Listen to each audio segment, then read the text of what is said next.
Bonjour, je suis de retour de mes vacances et pour mon retour, le lectionnaire nous offre un texte de la lettre de Jacques qui nous pose une question en début de l'extrait, une question très intéressante qui nous dit, mettons que quelqu'un de riche là se pointe à votre paroisse, puis est-ce que vous allez traiter cette personne-là différemment? Est-ce que vous l'avez démontré une certaine forme de favoritisme ou quelque chose comme ça?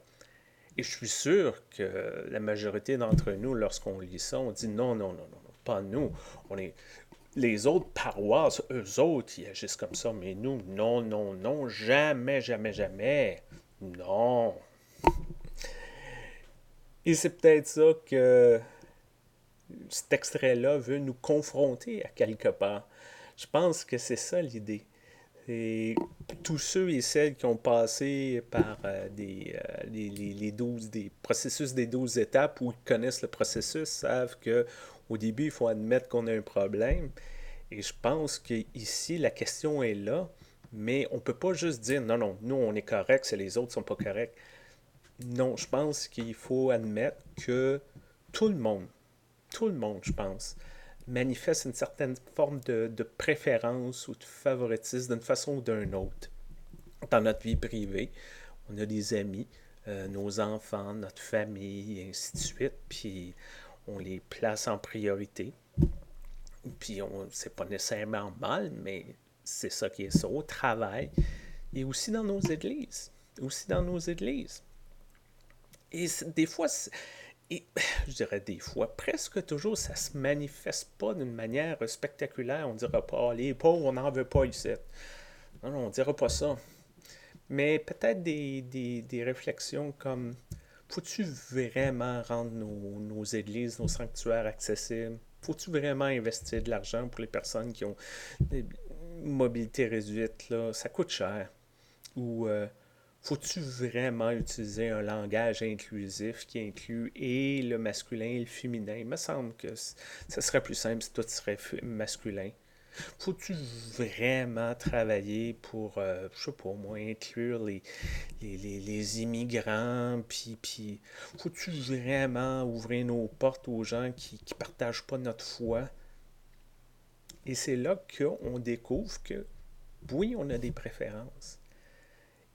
Il faut en prendre conscience et aussi mettre ça un peu dans la face, puis nous challenger à quelque part. Nous confronter, nous dire, ben, qu'est-ce qu'il y en est par rapport à notre foi?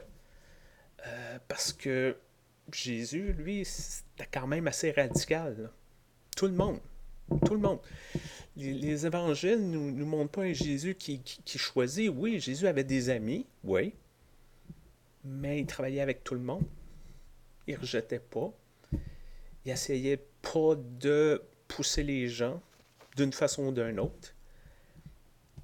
Et c'est là que ça nous confronte. Qu'est-ce qu'on fait dans nos actions, dans nos paroles? Est-ce qu'on inclut plus de gens ou on les repousse? Et c'est là quand nous disent ce que nous dit le texte, c'est on a beau avoir une foi, dire nous on est inclusif, on aime tout le monde, mais il faut que ça paraisse dans nos actions, dans nos décisions, dans nos paroles. À quelque part, faut que ça se sente, faut que ça se vive. Et c'est là que c'est difficile. Et c'est là que c'est confrontant.